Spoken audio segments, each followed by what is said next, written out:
ఈ 14వ వారం నామినేషన్స్‌లో ticket finale సంపాదించుకున్న కళ్యాణ్ తప్ప మిగిలిన వారందరూ అయితే నామినేషన్స్‌లో అయితే ఉన్నారు.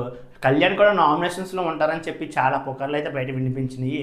అండ్ కళ్యాణ్ నామినేషన్స్‌లో ఉంటే కళ్యాణ్‌కి చాలా ప్లస్ అవుతది. ఎందుకంటే నామినేషన్స్‌లో కళ్యాణ్ ఉంటే ఓటింగ్ ఎవరు విన్నర్, ఎవరు రన్నర్ అనేది డిసైడ్ అయిపోద్ది. కాబట్టి కళ్యాణ్ నామినేషన్స్‌లో ఉంటే తనకే ప్లస్ అవుద్ది అనుకున్నాం. కానీ బిగ్ బాస్ అయితే టికెట్ ఫినాలే సాధించుకున్న కళ్యాణ్ తప్ప మిగిలిన వారందరూ అయితే నామినేషన్స్‌లో ఉన్నారు. అండ్ ఈ వారం మొత్తం టాస్కులు జరుగుతాయి. ఆ టాస్క్‌లో విజయం సాధించి ఎవరైతే ఫస్ట్ ప్లేస్‌లో ఎక్కువ పాయింట్లు సంపాదించుకుంటారో వాళ్ళు మాత్రం ఇమ్యూనిటీ పొందుతారు. ఈ వారం నామినేషన్స్ నుంచి టికెట్ ఫైనల్లో సెకండ్ ప్లేస్ సంపాదించుకుంటారని చెప్పి బిగ్ బాస్ అయితే చెప్పారు. అండ్ ఈ వారం నామినేషన్స్ లో తనుజ, ఇమాన్యుయల్, సంజన, భరణి, డీమన్ పవన్ అండ్ సుమన్ శెట్టి వీళ్ళ ఆరుగురు అయితే ఈ వారం నామినేషన్స్ లో ఉన్నారు. ఈ ఆరుగురులో మీరు ఎవరికి సపోర్ట్ చేద్దాం అనుకుంటున్నారు? నాకు తెలిసి ఈ వారం అయితే డబుల్ ఎలిమినేషన్ ఖచ్చితంగా ఉంటుంది. భరణి, సంజన, సుమన్ శెట్టి వీళ్ళ ముగ్గురులో ఖచ్చితంగా ఇద్దరు అయితే ఎలిమినేట్ అయిపోతారు. సింగిల్ ఎలిమినేషన్ అయితే ఉండదు. నెక్స్ట్ వీక్ టాప్ ఏ ఉంటారు కాబట్టి ఐదుగురు మాత్రమే ఉంటారు. ఈ వారం ఖచ్చితంగా డబుల్ ఎలిమినేషన్ జరుగుద్ది. భరణి అండ్ సుమన్ శెట్టి ఎలిమినేట్ అయిపోతారేమో అనిపిస్తుంది. సంజన టాప్ 5 లో ఉంటుంది అనుకుంటున్నా. చూద్దాం మరి ఏం జరుగుద్ది అనేది. అండ్ ఈ 14వ వారం నామినేషన్స్ లో ఉన్న